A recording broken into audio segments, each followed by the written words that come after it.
Hello, everyone, and welcome to the Art of Manifesting Money. We have another great interview today. We have Heather Kristian with us today, and we are so excited to have her. How are you, Heather?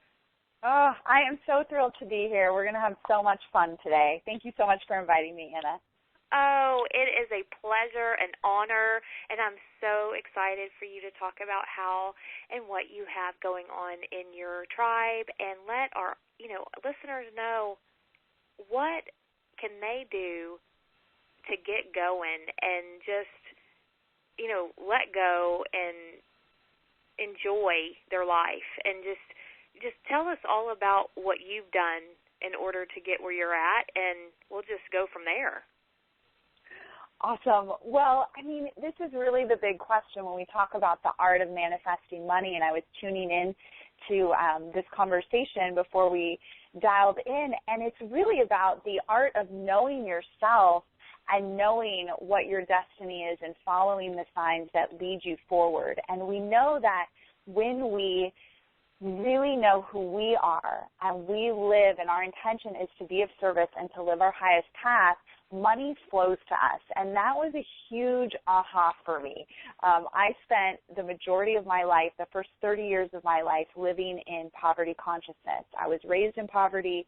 We relied on state assistance to even be able to eat every month.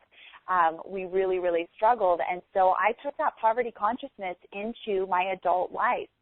But through my spiritual awakening that began at age 28, the lights started going on a little bit and paying attention that I had been busting my ass to make money, but not focused on what does my heart really desire? What am I really being called to?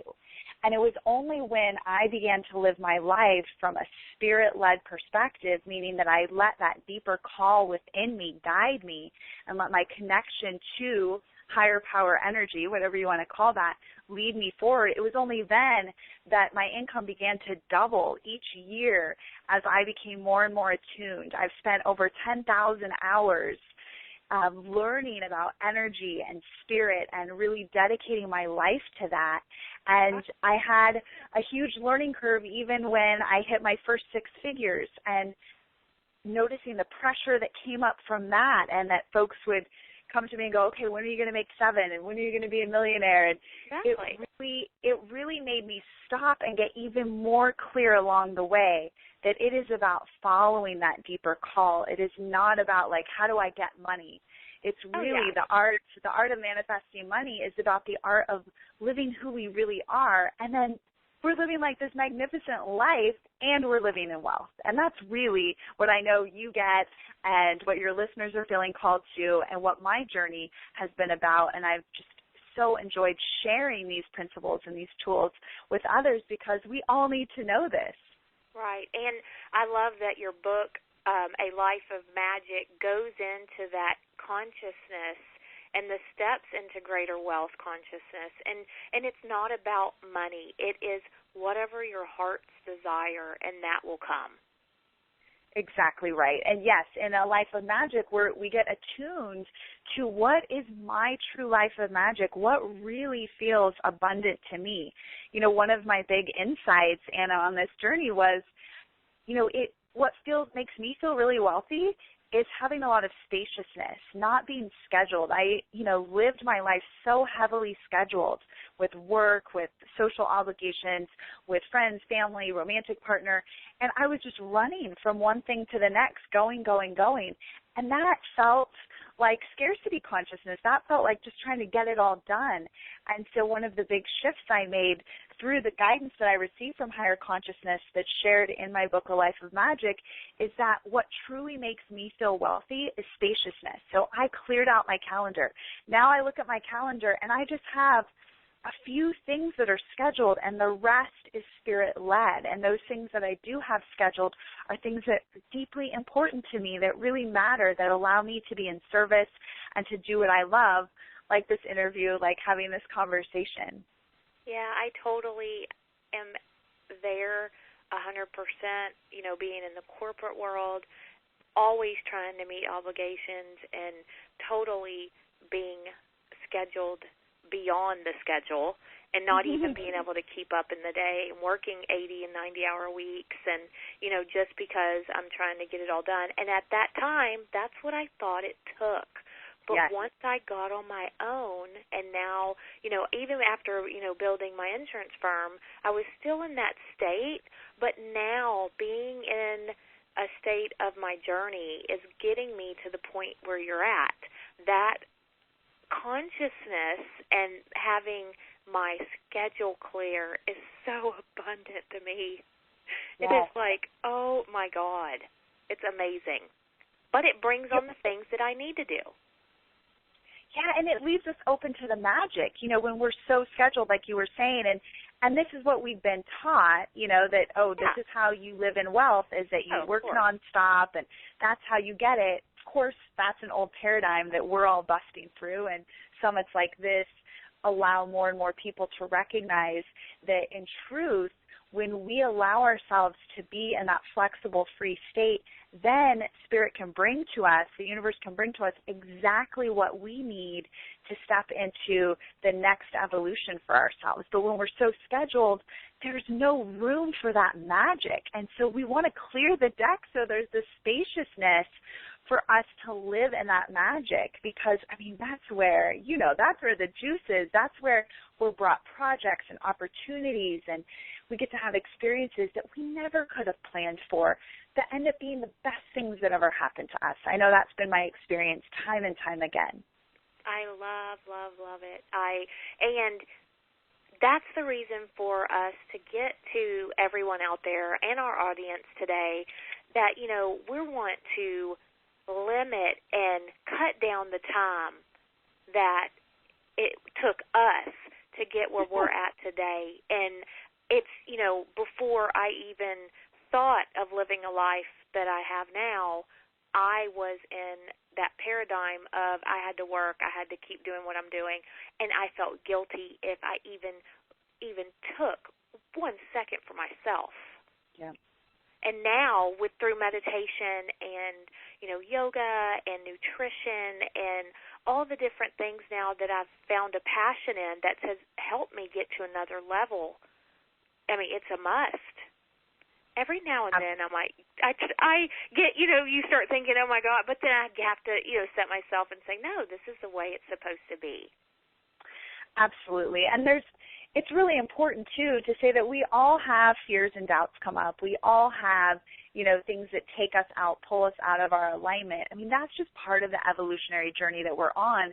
And what I really encourage folks, and what has been so helpful for me, is to never beat ourselves up, to treat anything and everything that comes up as another piece of the magic, as another opportunity to get to know ourselves better. Our emotions, we need to feel them. And so when uncomfortable emotions come up, we feel them, we witness them. In my book, A Life of Magic, the JOGs, My Connection to Higher Consciousness, they give us all kinds of tools for, this is how you work with your emotions. And then once you allow yourself to feel whatever it is, it opens up the space for the next beautiful piece. And what's been so amazing for me, and I'm sure it sounds like you've had the same experience, is that it was so pounded into me that you have to work hard and then maybe you'll barely get by.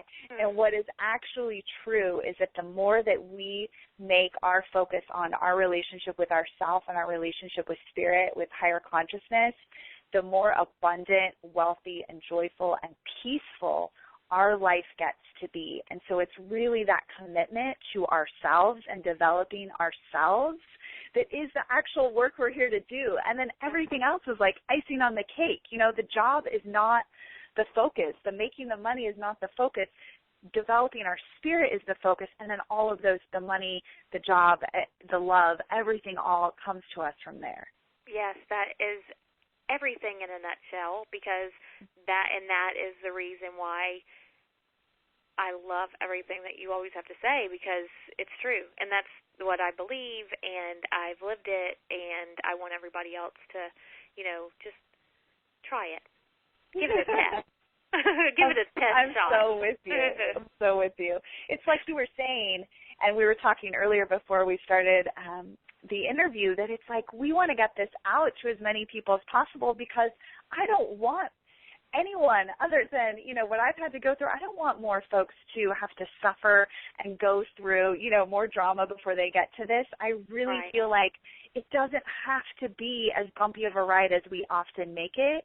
And so as much as, those who are willing and ready to live in this more relaxed, aligned, spirit-led place, the better, because then we create a world of peace, then we're living a better life, and then money and abundance just is a natural part of our experience. It is not in a scarce or poverty state.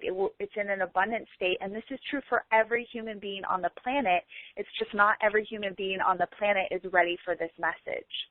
Right, and both of us have been on a journey for a long time, and we wouldn't be where we are today if we didn't have those bumps in the road. And we definitely are glad that we've been able to live it and now be able to teach it or guide or even coach some of the people that, come into our tribe. And what other ideas or tools in your toolbox are you able to offer the people listening today if they want to reach out to you, because you're just full of so much knowledge and you think exactly the way I do and the way I live. And so I wanted to know what can you offer and what do you have in your toolbox to help? Yeah, thank you so much for asking. So I really encourage folks, my community hears me say this again and again, meditation is the number one, because what it does is it begins to stop the negative momentum of any negative thoughts that we have or patterns that we have. And at the same time, it opens us up to knowing ourselves at a deeper level, being able to connect to higher consciousness. So I always encourage folks, start simple. Create a daily practice. Have a daily spiritual practice that includes some quiet time. You only need 11 minutes of meditation. Just sit somewhere comfortable. You don't have to be in lotus position. You don't have to be on the floor. You can be, my favorite meditation spot is in this cozy, comfy chair I have. I sit cross-legged. I close my eyes. I do deep breathing. I have created a host of guided meditations. There's all different ways that you can meditate, but start a daily practice. And start with some quiet time. Then we've created my book, which is an oracle, Life of Magic, an oracle for spirit-led living. Every single day, flip through that oracle, close your eyes, and say, what do I need to know to fulfill my destiny today? And see which message you come upon, and then follow the guidance in that message.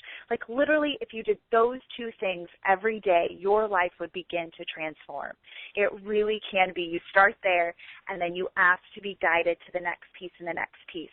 And I know you opened up the opportunity for us to give a free gift. And so, of course, I'm making available to your folks the 3 keys to spirit-led wealth. It's 3 videos that begin to start to create this foundation of how you align with spirit-led wealth using the tools that I use to manifest over $100,000 in 4 months and then went on to double it in the following 8 months. Beautiful. So it's really an incredible way to work with money and work with our path, and we recognize that money is just energy, and the more that we're aligned in our energy and we're really doing our daily practice, and again, it can be as simple as what I just shared, and you begin to do that, your whole life will transform, and you will live a life of magic. And this is not something difficult that has to happen, but it does take your dedicated ability to show up every day and say, I want this. I want to live the best life I can live. And it's your decision, and you can run with it. You can make it at what you want it. Yes, exactly right. We have free will for a reason, and so we really, if we're living in anything that we don't like, we've created that. And that's a good thing because that means we can create something new. And the way that we do that is through that deeper connection to spirit, to all that is the universe, whatever you feel comfortable calling it, and that deeper part of ourselves. And when you let that guide you, like we were speaking about earlier, Anna, it's just like what you want either rises to its occasion and comes in or it goes away. We don't have to force things. We really can have this more effortless, peaceful existence. Beautiful said. Beautifully said. Love it.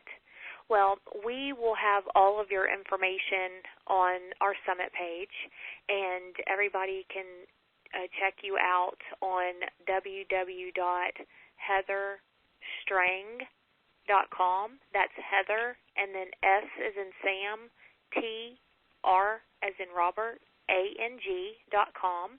And all of your goodies and all of your books and details are on there, and they can go on and check you out.